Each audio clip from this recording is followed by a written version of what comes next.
Saudara-saudara, mari kita bangkit berdiri lebih dulu. Kita berdoa. Dalam kekudusan malam, ketika Engkau lahir Tuhan, sepatutnya kami berlutut di hadapan-Mu. Ada kekudusan-Mu yang melingkupi tempat ini, sebab kami percaya Tuhan yang lahir 2000 tahun yang lalu adalah Tuhan yang hidup. Saat ini Dia berada di sini dalam roh-Nya yang kudus. Sepatutnya hati kami Tuhan benar-benar mengalami sebuah perjumpaan indah pada saat kami memperingati Natal ini. Hati kami merasakan benar bahwa Engkau hidup, Engkau hadir bersama dengan kami. Silakan sekarang berfirman Tuhan, supaya ke depan kehidupan kami yang masih Tuhan percayakan di bumi ini benar-benar bisa menjadi seperti yang Tuhan kehendaki. Karena kami belajar untuk mengikuti apa yang firman Tuhan katakan bagi setiap kami. Berfirmanlah, kami siap untuk mendengarkannya. Dalam nama Tuhan Yesua HaMasiah, Tuhan Yesus Kristus, kami berdoa bersyukur menyambut firman Tuhan. Haleluya. Kita yang percaya sama-sama katakan amin. Amin. Silakan duduk kembali Bapak Ibu dan Saudara. Shalom. Hari ini Bapak Ibu dan Saudara, saya akan menyampaikan tema ini. Christmas is the love of Yahweh. Natal adalah bukti dari kasihnya Yahweh bagi kita manusia, saudara-saudaraku. Oke, dalam 1 Yohanes 4 ayat 9, itu ayat mas yang diberikan kepada saya. Saya juga akan mengutip dari Word English Bible. Jadi 1 Yohanes 4 ayat 9, firman Tuhan berkata begini. Dalam hal ini kasih Elohim telah dinyatakan di dalam kita, karena Elohim telah mengutus putranya yang tunggal ke dunia, supaya kita dapat hidup melalui Dia. Ada kasih Elohim, Elohim kita namanya adalah Yahweh, dan Elohim telah mengutus putranya yang tunggal ke dunia. Di dalam 1 Yohanes 4 ayat 9 dikatakan dalam web, by this God's love was revealed in us. Dengan ini kasih Elohim telah dinyatakan kepada kita, that God has sent His one and only Son, bahwa Tuhan, bahwa Elohim telah mengutus satu dan hanya satu, ini artinya anak tunggal, ya, Son, into the world, ke dalam dunia, that we might live through Him. Oke. Nah, Bapak Ibu dan Saudara, Christmas is the love of Yahweh. Saudara-saudara, kasih Elohim itu, kasih Tuhan kita adalah kasih yang perfect, kasih yang sempurna, saudara-saudaraku, ya. Kasih yang sempurna itu dalam 1 Yohanes 4 ayat 18 mengatakan membuang segala ketakutan. Jadi kalau saudara datang, kalau saudara dari rumah sedang mengalami ketakutan, mungkin persoalan yang saudara sedang hadapi itu sangat menakutkan sekali. Apakah ada anggota keluarga yang sedang sakit, atau saudara sedang terlilit oleh hutang yang sedang ditagih, barangkali saudara mengalami ketakutan, tapi milikilah kasih yang sempurna, saudaraku. Kasih yang Tuhan nyatakan pada saat Natal itu adalah kasih yang sempurna. Miliki kasih ini, saudara-saudaraku, saudara akan mengalami kekuatan yang luar biasa, ya. Dalam kasih tidak ada ketakutan, sebaliknya kasih yang sempurna membuang keluar ketakutan. Karena ketakutan mengandung hukuman, dan siapa yang takut, ia belum disempurnakan dalam kasih. There is no fear in love, but perfect love casts out fear, because fear has punishment. He who fears is not made perfect in love. Jadi saudara-saudaraku, mari kita alami kasih yang sempurna, supaya kasih kita jadi sempurna juga karena kasih Tuhan. Jadi tidak ada ketakutan walaupun melewati jalan yang gelap kelihatannya, tapi percayalah bahwa di ujung sana ada terang Tuhan. Amin. Ada kasih yang sempurna dari Tuhan bagi kita, saudara-saudaraku. Nah, inilah kasih yang sesungguhnya. Kasih yang sempurna dari Tuhan itu kasih yang sesungguhnya, itu kasih yang sejati. 1 Yohanes 4 ayat 10, kasih yang sejati itu seperti apa sih? Saudaraku, kita pikir kasih yang sejati adalah kita yang mengasihi Tuhan gitu ya, dengan segenap hati, segenap kekuatan. Padahal kasih yang sesungguhnya itu ini, saudara-saudaraku. Inilah kasih. Kasih bukanlah karena kita telah mengasihi Elohim, melainkan karena Dia sendiri telah mengasihi kita. Kalau kita sekarang belajar mengasihi Dia, itu karena kasih-Nya menguasai kita. Kasih-Nya membuat kita bisa bergelora di dalam hati, dan kita bisa berdinamika sehingga begitu rupa kita menyatakan ingin membalas kasih Tuhan. Itu adalah karena kekuatan kasih Tuhan yang menguasai kita, saudara-saudaraku.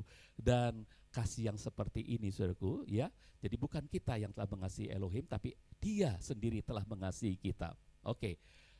Dibaca dalam web begini, in this is love, Not that we love God, but that He loved us and sent His Son as the atoning sacrifice for our sins. Jadi saudara-saudaraku, Dia yang lebih dulu mengasihi kita. Jadi inilah kasih, saudaraku. Kasih yang sejatinya adalah pengorbanan. Ada banyak orang berpikir bahwa kasih itu ya adalah sesuatu yang harus dinyatakan oleh manusia kepada Tuhan. Kalau manusia mengasihi Tuhan, maka harus ada perbuatan-perbuatan kasih yang nyata, yang jelas gitu. Saudaraku, padahal kasih yang sebenarnya adalah Tuhan lebih dulu mengasihi kita. Sebelum kita bisa berbuat kasih, Tuhan lebih dulu mengasihi kita. Barangkali contoh ini cukup bagus, saudaraku, ya. Dalam kepercayaan agama-agama gitu, saudaraku, ya, itu seperti permainan catur. Permainan catur itu raja itu harus dikasihi oleh baik para pionnya ya, pionnya maupun perwira-perwiranya harus mengasihi raja. Raja harus diselamatkan gitu. Raja harus safe, raja harus dibela, raja harus dikasihi dengan rela mengorbankan diri. Pion-pion rela mengorbankan diri, para perwira rela mengorbankan diri. Yang penting rajanya jangan sampai mati. Tapi kekristenan rajanya yang mati untuk membuktikan kasihnya kepada kita. Amin. Beda sama main catur, saudaraku. Rajanya rela mati supaya kita rakyatnya mendapatkan kehangatan kasih yang sempurna itu, saudaraku. Inilah unconditional love, saudaraku. Dalam Roma 5 ayat yang ke-8 dikatakan, Elohim menunjukkan kasihnya sendiri kepada kita ketika kita masih berdosa. Waktu kita masih berdosa, Dia sudah mengasihi kita. Nah, ini bedanya, saudara-saudaraku, dengan permainan catur ya.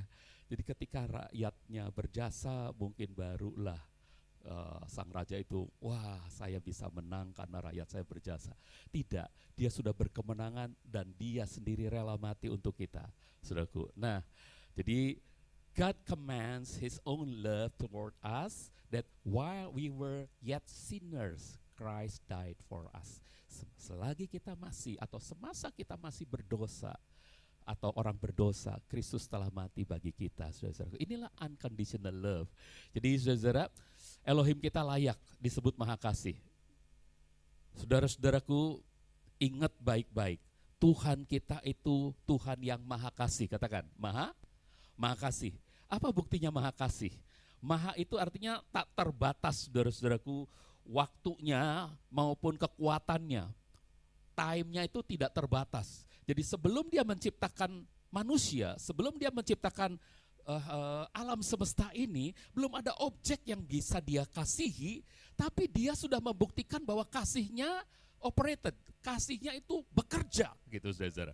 Kapan? Mengapa? Nah, ini dia Tuhan kita yang Maha Kasih. Dalam kekekalan, Bapa mengasihi Putra. Amin. Amin. Bapa mengasihi Roh Kudus. Amin. Putra mengasihi Bapa, amin. Putra mengasihi Roh Kudus, amin. Roh Kudus mengasihi Bapa, Roh Kudus mengasihi Putra. Dalam kekekalan, sebelum menciptakan manusia, sebelum menciptakan objek yang bisa Dia kasihi, Bapa, Putra, dan Roh Kudus telah membuktikan bahwa Bapa, Putra, dan Roh Kudus adalah Maha Kasih. Tuhan kita adalah Maha Kasih. Nggak ada yang tepuk tangannya, saudara. Ini luar biasa, saudaraku. Ya, jadi Tuhan kita betul-betul luar biasa. Dia membuktikan bahwa dalam kekekalan sebelum tercipta apapun, Dia sudah bisa membuktikan kasih itu, saudara-saudaraku. Perfect love is about trust, values, and alignment. Saudara-saudaraku, saya ingin membawa saudara ada hal-hal yang indah sekali dari perfect love ini. Inilah tentang percaya, tentang nilai-nilai, dan tentang penyelarasan. Kasih yang sempurna adalah tentang percaya, nilai-nilai, dan penyelarasan. Dalam Mazmur pasal 37 ayat 3a, ayat 4a, ayat 5a, ini frasanya itu mendukung trust, values, dan alignment ini, saudara-saudaraku. Ya, percayalah kepada Yahweh, dalam bahasa Ibraninya batah ba Yahweh. Ini adalah soal trust, saudara-saudaraku. Nanti saya akan jelaskan satu persatu. Yang kedua, ayat 4a, nikmatkanlah dirimu pada Yahweh. With tanak al Yahweh. Ini soal values. menikmatkan diri pada Yahweh. Nanti saya akan jelaskan. Dan yang terakhir, ayat 5a, serahkanlah jalanmu, ini jalan hidupmu maksudnya. Serahkanlah jalanmu, itu jalan hidupmu, kepada Yahweh. Go al Yahweh. Ini soal penyelarasan hidup kita dengan hidup Tuhan, saudara-saudaraku. Nah, saudara-saudara, percayalah kepada Yahweh. Ini ya, batah ba Yahweh. Trust, ini soal trust, saudara-saudaraku. Benarkah kita percaya kepada Yahweh? Benarkah saudara percaya kepada Yahweh? Saudara percaya pada Yahweh? Jangan-jangan cuma di mulut, saudara-saudaraku. Kita harus buktikan memang dia sudah mengasihi kita, dan sekarang kita harus buktikan bahwa kita percaya sama dia gitu, saudara-saudara. Jadi benarkah kita percaya pada firman Yahweh? Benar gak, saudara? Ada seorang guru sekolah minggu ikut camping, saudaraku, kemudian ketika berpisah dengan teman-temannya, dia terpisah sendirian, hari mulai gelap, dia tiba-tiba terperosok pada jurang yang sangat dalam sekali. Dia terperosok, berteriak ketakutan, tapi dia terus meluncur sampai akhirnya tangannya bisa menggapai dahan pohon. Begitu dia menggapai dahan pohon, remang-remang dalam keremangan senja itu, dia masih melihat betapa curamnya cadas yang tinggi itu, jurang yang tinggi itu, saudaraku. Wah, dia begitu ketakutan, dia berteriak-teriak supaya temannya bisa menolong, tapi gak ada satupun teman yang mendengar teriakannya. Lalu dia mulai ingat bahwa dia adalah guru sekolah minggu. Dia berteriak, Tuhan Yesus, tolong saya Tuhan, tolong saya Tuhan. Apa yang spesial terjadi, saudaraku? Ini kasus spesial, saudaraku, karena gak ada orang yang dengar. Tuhan rupanya menjawab doanya. Nak, kamu mau apa? Tolong saya Tuhan. Percayakah kamu padaku? Percaya Tuhan. Percaya pada firmanku? Percaya Tuhan. Kalau gitu lepaskan pegangan tanganmu. Hah? Lepasin pegangan tangan, dalam hatinya, mati dong gue. Ya udah tinggi banget, udah bisa selamat, gak pegangan dahan pohon, suruh dilepasin, mati dong gue, katanya gitu, saudaraku. Dalam ketakutannya tiba-tiba dia berteriak lagi, Tuhan yang lain tolongin gue dong. Tuhan yang lain. Sampai akhirnya pingsan, jatuh, saudara-saudaraku. Kenapa Tuhan Yesus bilang lepaskan pegangan tanganmu? Karena antara kakinya sama tanah udah tinggal 0,5 meter lagi, saudara-saudara. Cuman dia gak pernah lihat ke tanah, dia lihatnya ke atas saja gitu, saudara-saudara. Jadi dia percaya gak sama firman Tuhan? Enggak. Dia percaya gak sama Tuhan? Sebetulnya enggak. Dia cuma butuhnya pertolongan gitu, saudara. Ya, saudara-saudara. Jadi batah ini artinya trust, bersandar. Saya melihat saudara-saudara duduknya hampir semuanya bersandar ya. Bersandar karena apa? Kenapa saudara bersandar? Karena ada sandaran, kecuali yang ini nih kelihatannya gak bersandar. Karena ada sandaran ya. Dan saudara percaya kalau sandaran itu kuat ya. Sehingga saudara gak akan ragu-ragu, begitu duduk langsung bersandar, betul kan? Nah, sama Tuhan seperti itu, saudara-saudaraku. Saudara begitu mempercayakan diri pada Tuhan, maka trusting Him. Saudara seperti bersandar. Ya. Jadi Tuhan itu adalah tempat sandaran kita yang paling aman, saudaraku. Ya. Saudara kenapa bersandar? Karena tempat duduknya ada sandaran. Coba kalau tempat duduknya seperti ini, berani bersandar? Berani bersandar? Nggak akan berani, saudara-saudara. Tuhan itu sandaran kita, amin. Ayat ini mengatakan berbahagialah orang yang menetapkan Yahweh sebagai sandarannya, amin. Begitu kita trust sama dia, kita harus bersandar sama dia. Saudaraku, ini luar biasanya lagi, sifatnya timbal balik. Firman ini sifatnya timbal balik. Bukan cuman orang harus percaya, harus bersandar sama Tuhan, tapi Tuhan bisa percaya sama kita, saudara-saudaraku. Kita percaya kepada Tuhan, itu oke, itu gampang, itu biasa, maksudnya bukan gampang, itu biasa, ya, umum. Tapi Tuhan percaya kepada kita, ini yang gak umum, saudara-saudaraku. Kok Tuhan percaya sih sama kita? Tapi ini mungkin ya aneh, tapi ini fakta. Karena ayatnya ada, cuman di dalam terjemahan TB mungkin sudah nggak pernah baca. Dalam ILT sudah akan baca itu, dalam King James sudah akan baca itu. Roma 3 ayat 3 contohnya ya, Tuhan percaya itu ya. Roma 3 ayat 3. Yuk kita baca.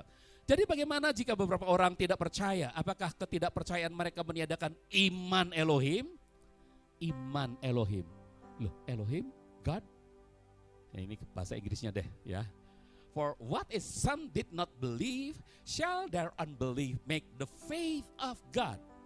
Faith of God, bukan faith to God. Faith of God. God has faith at you, to you. Ini luar biasa, saudara-saudaraku. Ini luar biasa. Kok Tuhan punya iman terhadap saudara? Ya, coba ayat ayat 22. Ini ayatnya banyak, saudaraku, yang menyatakan hal ini. Tapi saya ambil 2 ayat saja. Dan kebenaran Elohim yang melalui iman Yesua HaMasiah, iman Yesus Kristus. Yesus Kristus kok perlu punya iman sih? Imannya lah yang diberikan kepada saudara sehingga saudara akhirnya punya iman. Kasihnya lah yang diberikan kepada saudara sehingga saudara punya kasih. Yang standarnya adalah kasih yang perfect itu, saudara-saudaraku. Saudara-saudaraku, coba baca bahasa Inggrisnya. Even the righteousness of God which is by faith of Jesus Christ unto all and upon all them that believe. For there is no difference. Faith of Jesus Christ. Saudaraku, apa sih maksudnya iman Elohim, imannya Tuhan? Maksudnya gini loh, saudaraku, hari ini kita merayakan Natal karena dia punya iman bahwa kalau dia datang ke dalam dunia ini, maka ada orang-orang yang akan merespons kedatangannya ke dalam dunia ini. Ada orang-orang yang akan membawa persembahan mas, kemenyan, dan mur. Ada para gembala yang akan berlutut, dan ada cerita dari Nabi Yohana, ada cerita dari Simeon bahwa telah lahir juru selamat. Akan ada banyak orang-orang termasuk yang di Serdam ini datang kepadanya menyembah dia. Itu karena Tuhan punya iman. Bahwa akan ada respons manusia menyambut Christmas, menyambut kelahirannya di bumi ini. Saudara-saudaraku, memang ada orang yang gak percaya. Tapi dari ciptaan Tuhan yang namanya Adam dan Hawa yang telah jatuh dalam dosa, Tuhan percaya nanti keturunannya akan ada yang percaya kepadaku, kata Tuhan. Tuhan percaya itu sehingga Adam dan Hawa tidak dibinasakan waktu dia berdosa. Gampang gak buat Tuhan binasakan Adam dan Hawa, ciptakan ciptaan yang baru? Gampang gak? Mudah gak, saudaraku? Mudah. Tapi dia sudah menciptakan yang serupa dan segambar dengan dirinya. Itu cuma manusia.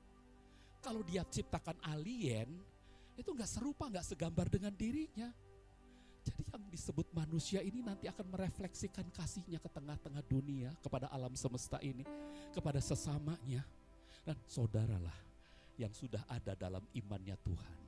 Ada orang-orang yang akan menyambut aku nanti. Amin. Amin. Nah, saudara-saudaraku, ini iman Jesus Christ, ini iman God kita, saudara-saudaraku. Ya, jadi timbal balik, saudara-saudaraku. Jadi itu yang pertama. Yang pertama, saling percaya. Kalau ini dikenakan pada keluarga, suami istri harus saling percaya. Kan membangun keluarga kan dasarnya apa? Percaya kan? Kenapa sih ada pernikahan? Karena mereka saling percaya. Nah, kalau udah nikah, saling percayanya dipupuk terus atau berhenti? Sampai sini aja deh saling percayanya. Habis gini gue saling curiga aja, gitu.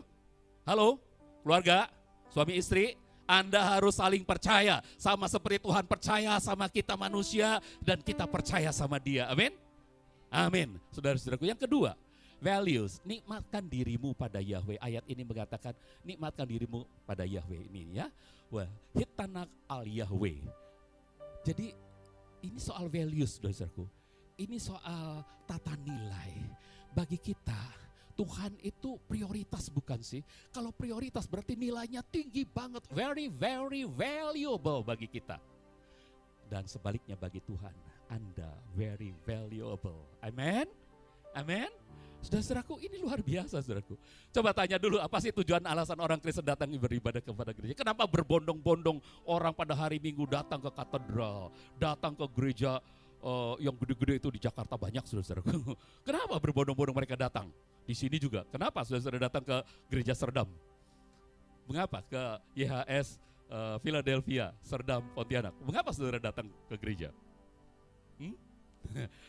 Saudara-saudaraku, banyak orang Kristen tidak datang untuk menikmatkan dirinya pada Yahweh. Nikmatkan dirimu pada Yahweh. Nikmatkan dirimu pada pribadi Yahweh. Banyak orang datang ke gereja pengen nikmatkan diri pada berkat Yahweh. Beda enggak, saudaraku? Nikmatkan diri sama pribadi Yahweh-nya atau nikmatkan diri pada berkatnya? Beda nggak saudara? Oh beda. Yang nikmatkan diri pada berkatnya itu namanya Kristen matre, saudara-saudaraku. Ayo, jangan begini saudara-saudaraku, sebab 3 pasti nunjuk sendiri gitu ya. Itu pasti saya. Ini saya banget nih rasanya Kristen matre, ini saya mesti bertobat. Saudara mulai sekarang, kalau saudara datang ke gereja, kejar ini saudaraku, kejar hadiratnya. Bukan ini. Kejar hadiratnya saudara. Apakah dalam setiap ibadah kita benar-benar menghargai hadirat Tuhan, merasa nikmat karena hadirat Tuhan itu saudaraku. Bapakku rindu menyenangkanmu, bawaku lebih dalam untuk menyembahmu. Terus refnya gimana? Bertemu muka dengan muka, tenggelam di dalam kasih-Mu Bapa. Oh Tuhanku, rindukan selalu diam dalam bait-Mu.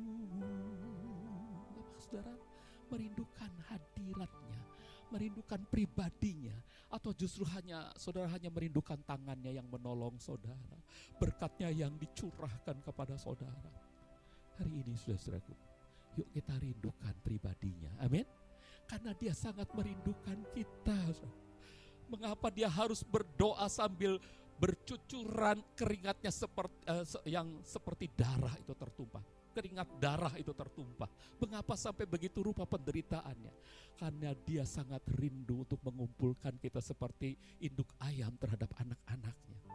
Dia rindu, saudaraku, menyelamatkan Israel, tapi kita juga Israel secara spiritual. Dia rindu memeluk kita. Dia rindu seperti ini, saudara-saudaraku. Amin. Ini kerinduan Tuhan memeluk kita, saudara-saudara. Amin. Nah, saudara-saudaraku, lalu siapa kita? Kok kita sampai dipeluk sebegitu rupa? Roma 5 ayat 6-8 mengatakan, ketika kita masih lemah, perhatikan. Ini ada apa nih? Emblem, apa namanya? Yang memberi tanda kalau ada apa tadi? Ya, atribut lah ya. Kita punya atribut. Kita ini lemah, kita manusia lemah. Katakan saya manusia lemah. Ya, tapi jangan imanin terus, nanti dalam Hamasya, dalam Kristus kita udah jadi baru ya. Dulu kita manusia lemah, lalu kita juga durhaka. Nah, ada 2 emblem, ada 2 apa sih itu istilahnya lupa ya. Ada 2 sifat yang menunjukkan bahwa kita itu manusia lemah, manusia durhaka ya. Oke, ayat 7. Sebab tidak mudah seorang mau mati ganti orang benar. Tapi di samping ada si manusia lemah, misalnya ini manusia lemah nih, atau itu yang di bawah lah. Ini manusia lemah ya. Ini ada orang benar. Dan ini orang baik, saudara-saudaraku. Ya, yang coklat itu. Ya, tidak mudah seseorang mau mati ganti orang benar. Ini ada orang benar nih. Ya. Boleh jadi ganti orang baik, seseorang berani mati.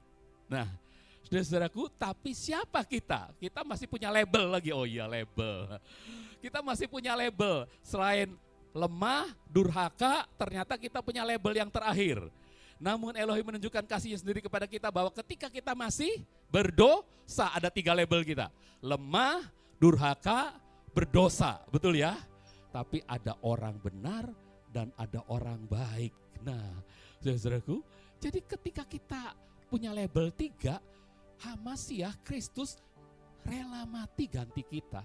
Siapa kita, saudara-saudaraku? Saudara-saudara, dengarkan baik-baik. Ini perumpamannya sangat jelas. Ini kita, manusia lemah. Ini orang benar. Ini orang baik. Menurut ayat 7 dikatakan begini. Tidak mudah seseorang mau mati ganti orang benar. Ganti orang benar, tidak mudah seseorang mau mati. Misalnya saya lihat ada orang benar, ini orang benar-benar, waduh hidupnya itu bertapa, gak pernah bikin salah, dari mulutnya gak pernah keluar kata-kata angkuh, dari sikapnya gak pernah merendahkan orang lain. Dari perbuatannya nggak pernah dia menyakiti, melukai, apalagi memukul orang lain. Benar-benar hidupnya benar banget, benar. Tapi apakah saya rela mati untuk dia?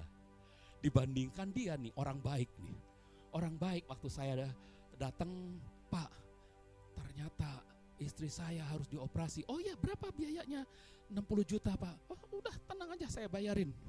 Dibayarin gitu ya. Lalu tiba-tiba, Pak, anak saya pengen sekolah ke luar negeri Pak. Oh mau ke luar negeri, emang nilainya bagus? Bagus Pak. Oke, saya bayarin. Ya bayarin lagi, ini orang baik bener gitu saudara. Tiba-tiba saya benar-benar pengen usaha. Saya bilang, Pak, saya mau buka usaha Pak, modal saya kira-kira 2 miliar. Oh 2 miliar, gampang lah. Nih, saya kasih modal 2 miliar. Dia kasih, ini orang baik.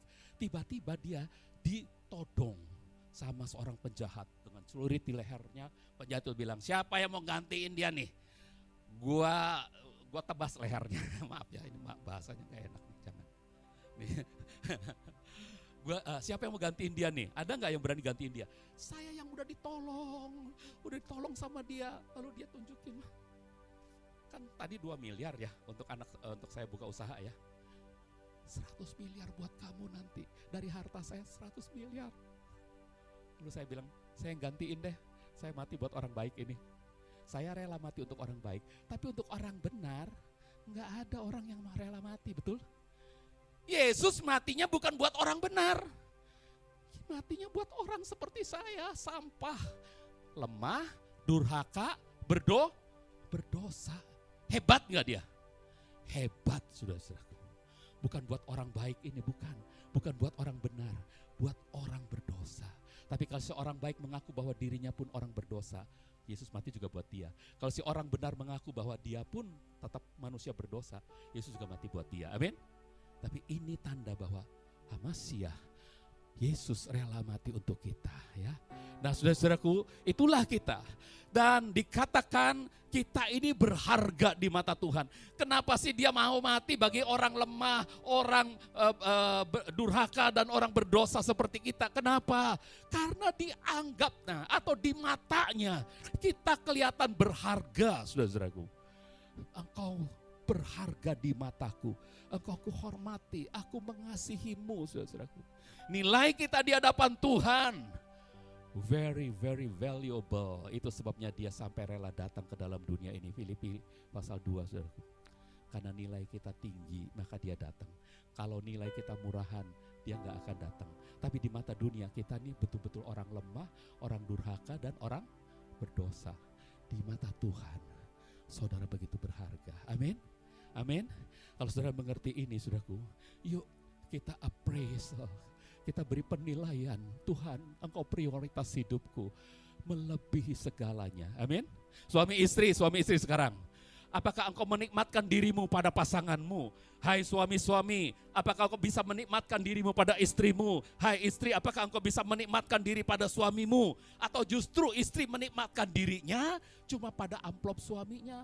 Akhir bulan amplopnya diharapkan lebih gede, lebih tebal dari yang lalu nih. Ternyata ya makin tipis. Pajaknya lebih gede soalnya. Ya makin tipis. Terus hilang kenikmatannya gara-gara amplop makin tipis. Apakah seperti itu, saudara? Halo suami-suami, kalau istrimu waktu engkau pulang gitu, dia tidak menyediakan masakan yang engkau sukai. Dia cuman ya tiap hari tempe. Ternyata tempe bisa bikin darah tinggi ya saudara ya. Iya, tempe itu bisa bikin darah tinggi saudara. Kalau tiap hari tempe gitu. Apakah engkau karena menikmatkan diri pada istrimu atau pada masakannya istrimu? Saudara, ini soal suami istri. Oke, kita kembali kepada yang terakhir. Alignment, serahkanlah jalanmu kepada Yahweh. Ya, goal al Yahweh. Ini soal penyelarasan saudara-saudaraku. Goal itu ya, artinya itu roll on ya, itu kepada ya roll on Yahweh ya. Ini buktinya saudaraku, goal itu yang biru itu artinya to roll ya, to sway, to roll ya. Nah, ini kalau goal al Yahweh dalam yang literal version itu roll on Yahweh atau Jehovah, roll on Yahweh. Nah, roll on Yahweh, menggelinding seperti orang ada dalam tong. Tong itu adalah Tuhan Yahweh, lalu kita ada di dalamnya gitu saudaraku. Lalu digelindingkan, jadi kemana tong itu menggelinding, ke situlah kita ikut saudaraku. Itu namanya yang telah dipersatukan dengan Tuhan. Ya, hidup kita bukan kita lagi, tapi Kristus yang hidup di dalam kita. Amin. Iya, hidupku bukan aku lagi. Ya, aku hidup, tapi bukan lagi aku, melainkan Kristus hidup di dalam aku gitu ya. Oke, jadi ini adalah sebetulnya soal penyelarasan saudaraku. Sekalipun kita ya sepertinya ada di dalam tong itu, tapi kita masih bisa berteriak, aduh Tuhan tolong, gak mau kalau ke daerah yang ada banjirnya gitu ya. Ini soal penyelarasan saudara-saudaraku. Penyelarasan, apakah kita bisa menyelaraskan hati kita di dalam tong itu, apakah kita bisa tenang atau justru kita marah-marah, kita ngomel-ngomel. Di dalam Kristus apakah kita bisa bilang biar kehendak-Mu yang jadi. Doa Tuhan Yesus di Taman Getsemani, bukan kehendakku, tapi kehendak-Mu lah yang jadi. Aba, bukan kehendakku, kehendak-Mu lah yang jadi. Dia mengajari kita bagaimana menyelaraskan diri dengan Bapa. Dan dia mengajari saudara malam hari ini bagaimana menyelaraskan hidup dengan maunya Tuhan. Amin. Mau saudara-saudaraku? Ya. Saudara-saudaraku, ayo kita belajar menyelaraskan diri kita, hidup kita. Ya, bukan kehendakku tapi kehendak-Mu. Ini seperti permainan bakyak panjang gitu ya. Kalau ini cuma dua aja suami istri gitu saudaraku, waktu mengarah dari sana ke sini suaminya yang di depan gitu ya saudaraku, itu langkahnya harus selaras, harus serasi.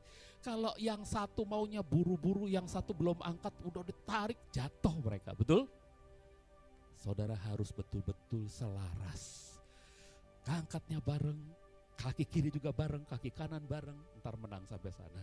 Ya, waktu balik lagi istri yang di depan misalnya, sama bareng baru bisa menang gitu ya.